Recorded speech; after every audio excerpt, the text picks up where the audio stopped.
শোনাতে যাচ্ছে, মানবতার কথা শোনাতে যাচ্ছে, মহান স্রষ্টার কথা শোনাতে যাচ্ছে।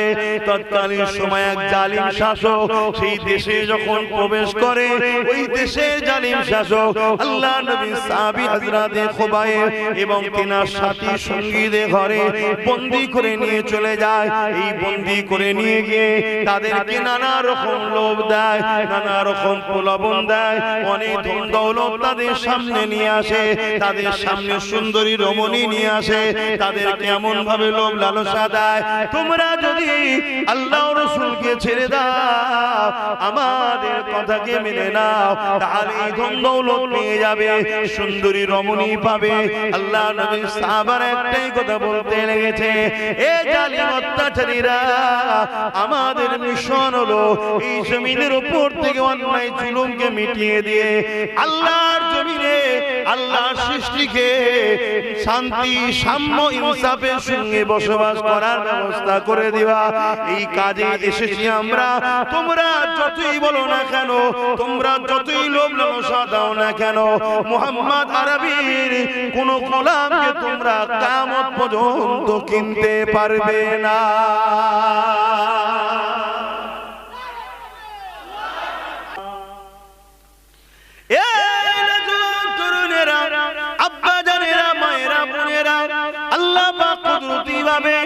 বান্দারা মোল্লামা দেখবে প্রতিটা কাতারে লাইনে সাফাতে অন্যায় অন্যায় অন্যায় অন্যায় ভুল পাপ রয়েছে। দেখতে দেখতে দেখা যাবে ওই বান্দারা মোল্লামাতে একটা ভালো কাজ রয়েছে, এবং যে ভালো কাজটা দেখে আল্লাহ পাকের রহমতে দুনিয়ায় জোশ মেরে উঠবে। আল্লাহ পাক বলতে লাগবে, বান্দারে তুমি তো সারা জীবনটা আমার দেওয়া জিন্দেগি আমার জন্য কিছু করলে না, পাপাচারে অন্যায়ের মধ্যে কাটিয়ে দিলে, কিন্তু বান্দা তোমার একটা ভালো কাজ দেখেছি, যে কাজটা দেখে আমি আল্লাহ আমার বড় পছন্দ হয়ে গেছে। বান্দা বলো আমি তোমার সঙ্গে কি বিচার করলে তুমি খুশি হবে? বান্দা বলতে লাগবে, আল্লাহ আমি আপনার দাস, আপনার দাসী, আপনার বান্দা, আপনি যদি আমাকে দয়া করে জান্নাতে দেন তারও ইখতিলাফ করার কিছু নাই, আর আপনি যদি আমাকে জাহান্নামে দেন ওটা আমার কর্মের ফলের জন্যই আমি যাব, কিন্তু আপনি যদি দয়া করে আমায় জান্নাতে দেন আল্লাহ আপনার কোনো অসুবিধে হবে না, কেউ বিরোধিও করবে না। আল্লাহ বড় খুশি হয়ে যে বলবে, বান্দা যা, আমি তোর পাপকে চেপে দিলাম, আমার রহমতের বিনিময়ে আমি আল্লাহ তোকে জান্নাতি বানিয়ে দিলাম। সাহাবা হুজুররা জিজ্ঞাসা করলেন, ইয়া রাসূলুল্লাহ, হাবিবাল্লাহ, বান্দার কি এমন একটা কাজ আল্লাহ তো খুশি হয়ে গেলেন, এত অন্যায় এত পাপাচারকে আল্লাহ মাফ করে দিলেন? আল্লাহ নবী জানিয়ে দিলেন, বাবা সাহাবারা, ওই বান্দা একটি রাস্তা দিয়ে যেতেছিল, দেখছিল প্রচন্ড গরমের সময় এক জায়গাতে একটা পশুকে বাঁধা ছিল, তার মনি বেঁধে দিয়ে গিয়েছিল। বেলা করাতে সূর্য অন্যদিকে চলে গেছে, ছায়া সরে গেছে, প্রচন্ড গরমের সময়তে একদিকে রৌদ্রতাপ আর একদিকে গরমের সময়তে ওই পশুটার জিহ্বাখানা বাইর হয়ে যাচ্ছিল, সে পিপাসায় গরমে কাতর হয়ে কষ্টতে ছটফট করতেছিল। এই বান্দা যখন যাচ্ছিল এর দিলের মধ্যে দয়া হয়েছিল, আরে আল্লাহর সৃষ্টিটা কষ্ট পাচ্ছে। কার সৃষ্টি? আল্লাহর সৃষ্টি কষ্ট পাচ্ছে। এই বলেছে ওই গৃহপালিত পশুটাকে ছাওয়াতে বেঁধে পানি পান করিয়েছিল। আমার আল্লাহ কিয়ামতের দিনে বলবে, আমি রহমান, আমি রহিম, আমি দয়ার মালিক, আমার 1% দয়া দুনিয়াতে বন্টন করেছে। ওই মায়াতে যদি মা ছেলেকে এত ভালোবাসে, ছেলে যদি মাকে এত ভালোবাসে, স্বামী স্ত্রী একে অপরকে যদি ভালোবাসে, জীব জন্তুর মধ্যে মায়া ওই 1% থেকেই সবার মধ্যে। তাহলে আমি আল্লাহ, আমার কাছে 99 ভাগ রহমত রয়েছে। তুই সামান্য দয়া নিয়ে আমার সৃষ্টি যেদিন বিপদে ছিল তাকে ছায়াতে বেঁধে পানি পান করিয়েছিস, আজ তুই ময়দানে মাশরে বিপদে আছিস, আমি বলতে কি বোঝে ইসলাম শব্দে বাংলা ওয়ার্ড লফজের মানে হলো শান্তি, কিন্তু ইসলামের ব্যাপক আবিধানিক অর্থটা কি? ইসলাম একত্ববাদের বিশ্বাস, ইসলাম রিসালাত তাওহীদকে মেনে নেওয়া।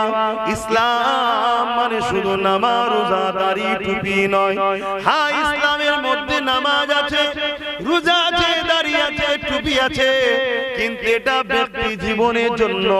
আমি নামাজ পড়েছি ঈশার, আমার কল্যাণ, আমার উপকার, আমার ফায়দা, সমাজের কোনো উপকার নাই।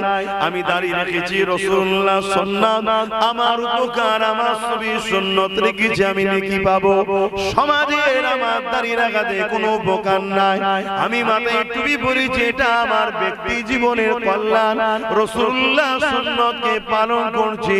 রাসূল বলেছেন মান আহাব্বা সুন্নতি, যে আমার সুন্নতকে ভালোবাসলো, ফাকাদ আহাব্বানি, সে আমাকে ভালোবাসলো, সে আমাকে ভালোবাসলো, কানা মাই ফিল জান্নাত, সে আমার সঙ্গে জান্নাতে যাবে। আমি রোজা রেখেছি, এটা আমার ব্যক্তি জীবনের কল্যাণ, আমার শরীর সুস্থ হবে, আমার ফ্যাট লিভার নষ্ট হবে, আমার শরীর থেকে ব্যাকটেরিয়া চলে যাবে, ক্যান্সারের মতো মহামারী থেকে রোজার বরকতে আল্লাহ আমাকে শিফা রাখবে। এটা আমার জীবনের ফায়দা, কিন্তু আমার রোজা রাখাতে সমাজের কি লাভ হয়েছে? এই ইসলামে নামাজ আছে ব্যক্তি জীবনের জন্য, রোজা আছে ব্যক্তি জীবনের জন্য, আমি হজ করেছি, এটা আমার কল্যাণ ব্যক্তি জীবনের জন্য। কিন্তু এখনো যেমন ইসলামের হুকুম, অপর দিকে ইসলাম হুকুম দিয়েছে তা'মুরুনা বিল মারুফ ওয়া তানহাউনা আনিল মুনকার, অন্যায়কে মিটাও, ভালো কাজ প্রতিষ্ঠিত করো, ন্যায়কে প্রতিষ্ঠিত করো, অন্যায়কে মিটাও। তাই সমাজ থেকে নেশাকে মিটানো, এটা হলো ইসলামের একটা বড় কাজ। সালাম বলেছিলেন, ও ভাই জিবরাইল, আল্লাহকে আমি ভালোবাসি, আল্লাহকে আমি প্যার করি, আল্লাহকে আমি মহব্বত করি। আল্লাহ আমার প্যার, ভালোবাসা, মহব্বতের পরীক্ষা নিচ্ছে। এই জিবরাইল, এই কঠিন পরীক্ষার সময় আপনি আমাকে ডিস্টার্ব করবেন না, আপনি চলে যান। আমার আল্লাহ তিনি সব দেখতে পান, তিনার ক্ষমতাও আছে। ইব্রাহিমকে আগুন থেকে বাঁচাবার ক্ষমতা তিনার আছে। তিনি যদি চান ইব্রাহিম আগুন থেকে বেঁচে যাবে, কোনো ক্ষমতা নাই ইব্রাহিমকে আগুন পোড়াতে পারে। আর তিনি যদি ইব্রাহিমের প্রেমের পরীক্ষা নেয়, আগুনে পুড়িয়ে ইব্রাহিমকে পরীক্ষা নেবে। চাঁদ ইব্রাহিম শুনে রেখে দেন, আমি আমার আল্লাহকে এত ভালোবাসি, এই আগুনে পুড়ে আমি মরতে রাজি। শুধু একবার নয়, আবার যদি জান দেয়, আবার আল্লাহ যদি পরীক্ষা নেয়, আমি হাজারটা যদি জান পাই, হাজারবার আগুনে পুড়তে রাজি। আল্লাহকে পুড়ে প্রমাণ করে দেবো, আল্লাহ আমার জানের থেকে বেশি আপনাকে ভালোবাসি। আরো জোরে বলুন সুবহান। আমরা তো বলতে পারছি না যে আল্লাহ যদি আমাকে দুবেলা না খাইয়ে রাখে, আল্লাহর খুশির জন্য আমি দুবেলা না খেয়ে থাকবো। আমরা তো বলতে পারছি না যদি আল্লাহ আমাকে পায়ে হেঁটে চলার ব্যবস্থা করে, আমি পায়ে হেঁটে ঘুরবো। আল্লাহ দিনের উপরে ফিতনা ফাসাদ হয়েছিল, কেন রুকলি না? এই জমিনের উপরে অন্যায় অত্যাচার হয়েছিল, কেন রুকলি না? এই জমিনের উপরে বেইনসাফি হয়েছিল, কেন রুকলি না? এই জমিনের উপরে ঘুষের লেনদেন চলেছিল, কেন রুকলি না? আমার জমিনের উপরে অবাধে জেনা ব্যভিচারী করার লাইসেন্স দিয়েছিল, কেন রুকলি না? আমার জমিনের উপরে খুন খারাপি হয়েছিল, কেন রুকলি না? ওরে আমার বান্দা বান্দিরে, তোরা আমাকে মহব্বত করিস বলি আমি আল্লাহ তোদেরকে পরীক্ষা নিবার জন্য তো জালিমদেরকে বসাই। আমি আল্লাহ তোদেরকে পরীক্ষা নিবার জন্য কখনো ভয় ভীত ফেলি, কেননা তোরা সমস্ত মুসিবতের সময়ে ভয় ভীতুর মধ্যে দিয়ে আমি আল্লাহ আমাকে মজবুত করে ধরে রাখিস নাকি দেখবো, আমার পক্ষে দাঁড়িয়ে থাকিস নাকি দেখবো। মনে রাখবেন আমার আপনার আমার আব্বা জান হযরত ইব্রাহিম খলিলুল্লাহ, যিনি মুসলিম জাতির পিতা, সাইয়্যিদুনা ইব্রাহিম আলাইহিস সালামকে আল্লাহ কত কঠিন কঠিন পরীক্ষা নিয়েছে। তার মধ্যে একটা কঠিন পরীক্ষা হলো নমরুদ বিশাল আগুন তৈরি করে ওই আগুনে ইব্রাহিম নবীকে নিক্ষেপ করার প্ল্যান করলো।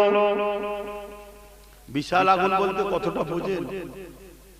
আমি সেই জায়গাটা নিজের চোখে দেখে এসেছি। মানে একটা বড় সাইজের গ্রাম।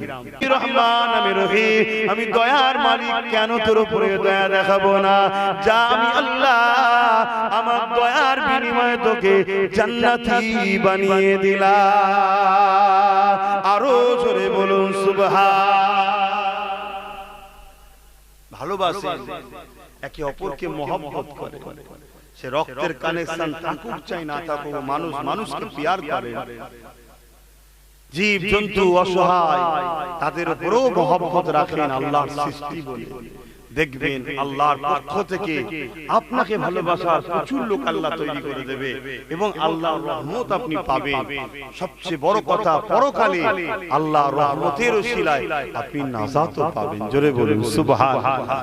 সব কিছুর মালিক একজন, তিনি কিন্তু দেখছেন। আমার সামনে হাত তুলেও যদি কেউ মিথ্যা বলে, আমি ধরার ক্ষমতা নাই, কিন্তু আপনার অন্তরের খবর আপনার রব, আপনার স্রষ্টা, আপনার মালিক কিন্তু দেখছে। জলসা কোনো করা হয় কেন? আপনাকে বুঝাবার জন্য। যদি আপনি শোনার পরে পরিবর্তন হন, তওবা করেন, ক্ষমা চান, আমার আল্লাহ বড় দয়ালু। আপনাকে মায়ের পেট থেকে যখন পাঠিয়েছিল কোনো গুনাহ ছিল না, আবার আল্লাহ আপনাকে maaf করে বেগুনাহ করে দেবে। জোরে বলুন সুবহানাল্লাহ। কেউ যদি মনে করে এখন একটু করে নি তাহলে শেষের দিকে তওবা করব, আপনি জানেন কালকে আজকে যে ঘরে ঘুমাবেন, আমিও ঘুমাবো, ওই ঘুমটাই তো মওত হয়ে যেতে পারে। কালকে সূর্য উঠবে, বাড়ির সবাই উঠবে, আপনাকে হয়তো দরজা ভেঙে বার করে দিতে পারে। কেন? আপনি হয়তো আর উঠবেন না, হতে পারে না, পারে না। তাহলে আপনি তওবার আশা করে বসে আছেন যে এখন একটু করে নিন। সময় কারো ইন্তজারে থাকে না, আর সময়ে থেকেও অনেক সত্য কথা হলো রূহ জান কারো কথাই চলে না, এটা আল্লাহর হুকুম। যখন ডাকবে চলে যেতে হবে। কি হালে আছে, কোথায় আছে, সব ব্যাপার। আগের একটা ছোট্ট আপনাদেরকে প্রমাণ দিচ্ছি। হযরতে ইমামে হোসাইন পাক হুজুর যখন কারবালায় যান, ইমামে হোসাইন পাককে এজিদের তাবেদারি বা এজিদের বায়াত নিবার জন্য, এজিদকে মেনে নিবার জন্য অনেক ফোর্স করা হয়েছে, অনেক চাপ দেওয়া হয়েছে। ইমাম পাক বলেছে, শোনো, আমি হোসাইন গদির লোভে এজিদের বিরোধী করছি না। কেন? আমার গদির প্রয়োজন নেই, আমার নানাকে আল্লাহ দোনো জাহানের সুলতান করেছে। জোরে বলুন সুবহানাল্লাহ। আর আমার নানা, আমার ভাই হাসান আর আমি হোসাইন, আমাদেরকে জান্নাতি যুবকদের সরদার ঘোষণা করে দিয়েছে। জোরে বলুন সুবহানাল্লাহ। অতএব জান্নাতের মালিকানা যখন আমরা পেয়েছি, সরদার মানে তো মালিক রে বাবা, সে মালিকানা যখন আল্লাহ দিয়েছে, দুনিয়ায় আর রাজত্বের কি দরকার? কিন্তু এজিদ হলো বদমাইশ, এজিদের চরিত্র খারাপ ছিল, এজিদ ছিল সারাবি, এজিদ ছিল খুনি, এজিদ ছিল প্রজাদের উপরে লুটার, প্রজাদেরকে লুটতো। এজিদ তার রাজ দরবারে নারীদের নাচের আসর বসাতো। এজিদ মানুষকে জুলুম অত্যাচার করত, শোষণ করত। মানুষকে প্রথম আর্থিক দিক দিয়ে এজিদ গরিব করত, আর গরিব হলেই সে তো হাত পাতত। এই যখনই হাত পাতত, এজিদ তাকে তার গোলাম বানাতো। এই ছিল এজিদের ক্যারেক্টার। ওই কারবালার মাঠে, মন্দির, ওই কারবালার মাঠে একদিকে ছিল ৭২ জন, আর একদিকে ছিল ২৫,০০০। ইখতিলাফ আছে, কোন কোন কিতাবে ২২,০০০, কোন কোন কিতাবে ৩২,০০০, আমি মিছখানটা ধরছি ২৫,০০০। এই ২৫,০০০ এর মধ্যে ১৩,০০০ ছিল হাফেজ, আলেম, মুফতি, যারা এজিদের পক্ষে এসেছিল হোসাইন পাককে বিরুদ্ধে। কিসের জন্য ভাই এসেছেন আপনি? লোভ। এজিদ কাউকে আশরাফি দিয়েছে, কাউকে বলেছে অমুক জায়গার গভর্নর করে দেবো, কাউকে বলেছে অমুক এলাকা তোমায় দেবো, কথা বুঝে আসছে?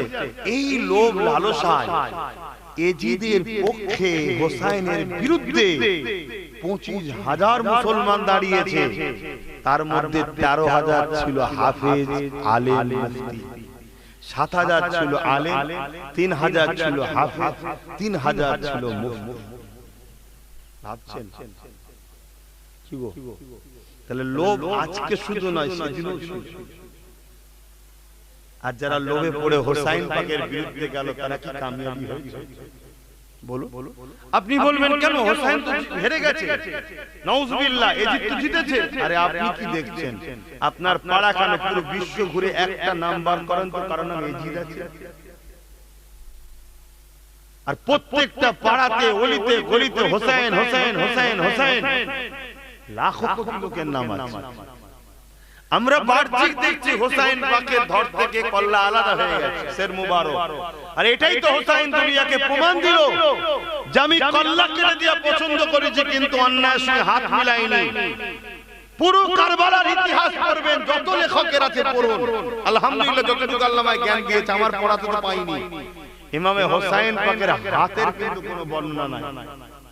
শের মুবারককে নিয়ে গেছে নিজের উপরে চাপিয়ে। তার মানে কি আল্লাহ হোসাইন পাকের হাতকে হিফাজত করেছে। কেন জালিম হাত কেটে নিয়ে যেত, হাতের উপর রাখতে পারত, এই দেখ তোদের ইমাম আমাকে মেনে নিয়েছে না, আল্লাহ হাতকে হিফাজত করে নিয়েছে। জোরে বলুন সুবহানাল্লাহ। সেদিনও হাত ছিল হাতের উপরে রাখা, এখনো কিন্তু এই হাত দিয়ে সৃষ্টি হয়, তাই তো নাকি? হ্যাঁ বলবেন, সেই হাতেরই ব্যাপার। তখনও সাপোর্ট ছিল হাতে হাত রাখা, আর এখনো সেই হাত দিয়ে সাপোর্ট করার ব্যাপার। উম্মত একবারও ভাবলো না আল্লাহ নবী কত কষ্ট করে দিনকে রেখে গেছে ইসলাম। কিন্তু বলুন, আমরা উম্মত কি নেশার বিরুদ্ধে কথা বলি? আমরা নেশার বিরুদ্ধে কি লড়ি? এটা হ্যাঁ কি না বলতে হবে। কিন্তু ইসলামের একটা বড় কাজ, নামাজের থেকে আগের কাজ হচ্ছে মদকে বন্ধ করেছিল। নামাজের থেকে অনেক আগে নবী নারীদের অধিকার, যে নারীদের ঘরে জুলুম করে মেরে দিত, সেগুলোকে বন্ধ করে নারীদের বাঁচাবার ব্যবস্থা করেছে। নামাজ তো মেহরাজ থেকে এসেছে, তার আগে তো নামাজ ফরজ ছিল না উম্মতে মুহাম্মাদের জন্য। শুনছেন? আর নামাজ কোনোভাবেই কাজা করা যাবে না, ইশারায় শুয়ে শুয়ে হলো পড়তে হবে, আমি মানি। কিন্তু ওটা তো ব্যক্তি জীবনের কল্যাণ, যে পড়বে তার কামিয়াবি, তার ছেলেরও কামিয়াবি। তা সমাজের জন্য ইসলাম একটা লোককে নিয়ে যখন বসছে, তো সমাজের লোক ব্যাপারে আলোচনা হবে। আর মসজিদে জুম্মাতে দাঁড়িয়ে ইমাম সাহেব শুধু নামাজে বয়ান করছে, 100 বার করা দরকার করুক। কিন্তু ইসলাম, আমার নবী নবুয়াতের ঘোষণার 11 বছর পর নবী মেরাজে গেছে। নবুয়াতের ঘোষণা 11 বছর পর। এই 11টা বছর নবী কি করেছে? এই 11টা বছর মানতে তো হবে তোমাকে। মা আতাকুমুর রাসূল ফাখুযুহু ওয়া মা নাহাকুম আনহু ফান্তাহু। নবী যা আদেশ করেছে মানো, যা নিষেধ করেছে ছাড়ো। তো মেরাজে গেছে নবুয়াতের ঘোষণার 11 বছর পরে। 11টা বছর ধরে রাসূল কি করেছে? প্রথম কাজ হলো রাসূলের জালিম অত্যাচারী শাসকদের কাছে চিঠি করেছে, তোমরা জুলুম বন্ধ করো, নাই মুহাম্মদ রাসূলের মোকাবেলায় তোমাদের দাঁড়াতে হবে। তারা হেসেছে, তারা গোয়েন্দা পাঠিয়েছে, গুপ্তচর পাঠিয়েছে, কে দেখো তো। দেখছে মাত্র গুটি কতক লোক নিয়ে আমার রাসূলুল্লাহ দ্বীনের মেসেজ, মানবতার মেসেজ, ইনসাফের মেসেজ, ইনসানিয়াতের মেসেজ, প্রেমের কথা, ভ্রাতৃত্বের কথা, মনুষ্যত্বের কথা, তাওহীদের কথা শোনাচ্ছে। কেউ কেউ আমার রাসূলুল্লাহর বিরুদ্ধে তারা দাঁড়িয়ে গেছে। নবী পাক এই 11টা বছরে জুলুমকে খতম করেছে, অন্যায়কে খতম করেছে, নেশাকে খতম করেছে, দুর্নীতিকে খতম করেছে, অত্যাচারকে খতম করেছে, এতিমের অধিকার দিয়েছে, বিধবার অধিকার দিয়েছে, এতিমের মর্যাদা দিয়েছে, নেশা মুক্ত, সন্ত্রাস মুক্ত, খুন মুক্ত, চোর মুক্ত, দুর্নীতি মুক্ত, জুলুম মুক্ত সমাজ তৈরি করেছে। পৃথিবীতে আমান প্রতিষ্ঠিত হয়েছে। তারপরে আল্লাহ নবীকে বলেছে পৃথিবীতে এখন সব সন্ত্রাসী শেষ, জঙ্গল পরিষ্কার। দোস্ত এবার আসুন, আপনাকে আমি দাওয়াত দিচ্ছি মেরাজে আসুন। সেখানে যাওয়ার পরে আল্লাহ নামাজ দিয়েছে, রোজা দিয়েছে, যাও ওই পরিষ্কার বাগানে এবার উম্মতকে বলো এগুলো আবাদ করতে, এগুলো অনুসরণ করে এই সব কাজ করতে বলো। আজ আমার যেমন নামাজ পড়তে হবে, আমার প্রতিবেশী এতিম বিপদে আছে, বিধবা বিপদে আছে, আল্লাহ পাকের কাছে কিয়ামতের দিন জবাব দিতে হবে।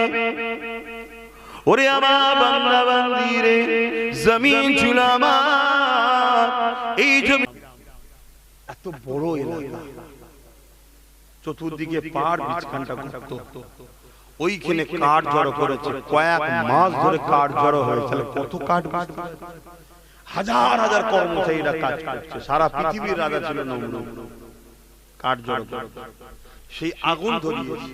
ওই আগুনের তাপ এত দূরে চলে যাচ্ছে যে ওপর দিয়ে কোনো পাখি উড়ে যেতে পারছে না, ওই আগুনের তাপে পড়ে যাচ্ছে। ভাবতে পারছেন কত ভয়ঙ্কর আগুন। দরুদ শরীফ আল্লাহুম্মা সাল্লি আলা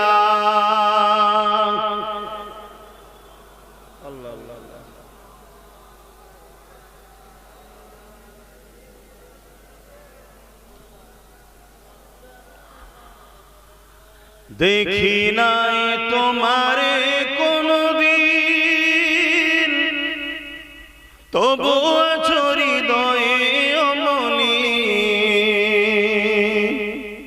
দেখি না তোমারে কোনদিন, কোনদিন, কোনদিন, কোনদিন। হে নবী, নবীজি আমার, তুমি আছো হৃদয়ের গভীরে, তুমি আছো হৃদয়ের গভীরে। ভুলবো তোমায় বলো কি করে, কোরআনের পথ যত দেখেছি, হে নবী তোমায় তত চিনেছি। কোরআনের পথ যত দেখেছি, হে নবী তোমায় তত চিনেছি। কোরআনই জানিয়েছে আমার, ওয়ারাফা'না লাকা যিকরাক। হে নবী, নবীজি আমার, তুমি আছো হৃদয়ের গভীরে। আল্লাহুম্মা সাল্লি আলা।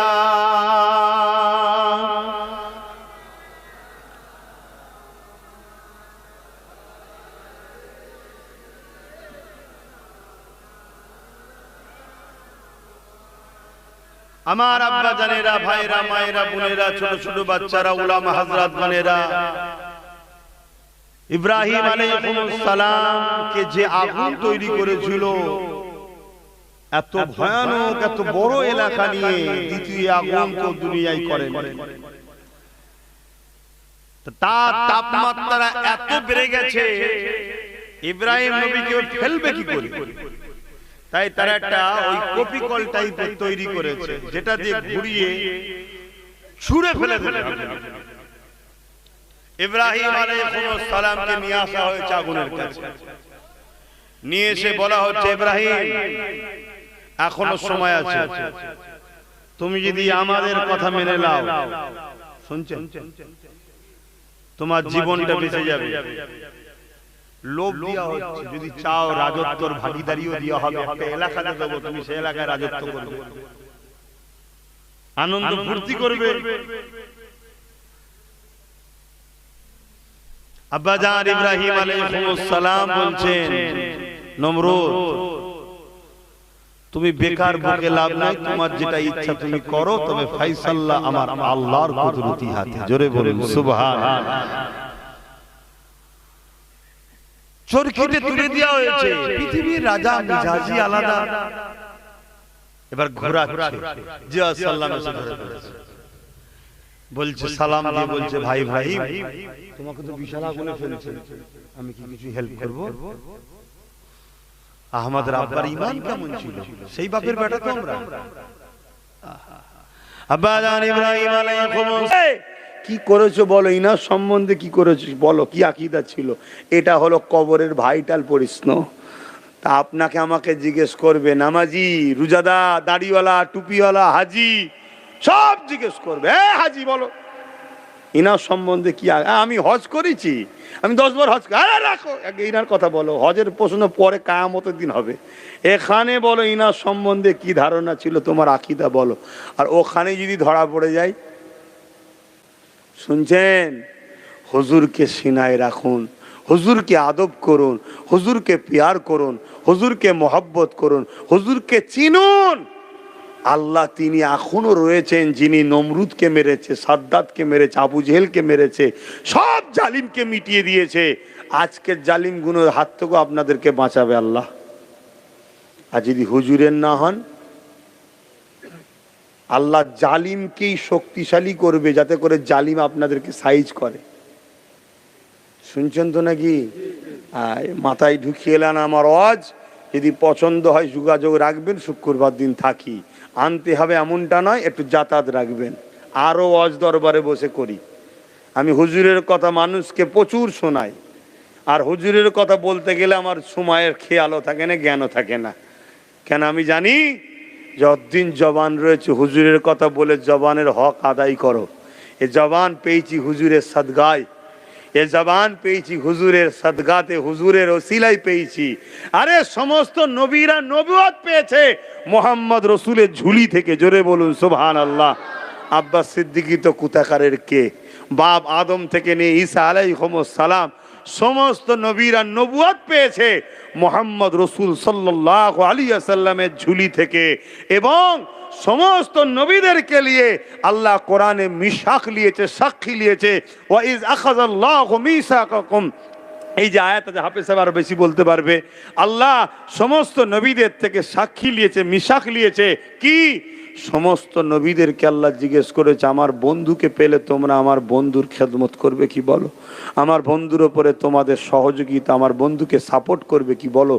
সমস্ত নবীরা বলেছিলেন, আল্লাহ আমরা গাওয়া দিচ্ছি, আপনার বন্ধুকে পেলে সিংহাসন ছেড়ে দিয়ে, আমাদের দিনের প্রচার ছেড়ে দিয়ে আপনার বন্ধুর পিছনে থাকবো, আপনার বন্ধুর ডাঙ্কা বাজাবো। জোরে বলুন সুবহানাল্লাহ। এ কথা যখনই বললো, আল্লাহ বলল, তোমাদের এই কথার উপর আমি আল্লাহ সাক্ষী থাকলাম। কথা শেষ, একটা নূর এসে পুরো নবীদেরকে ঘিরে ফেললো।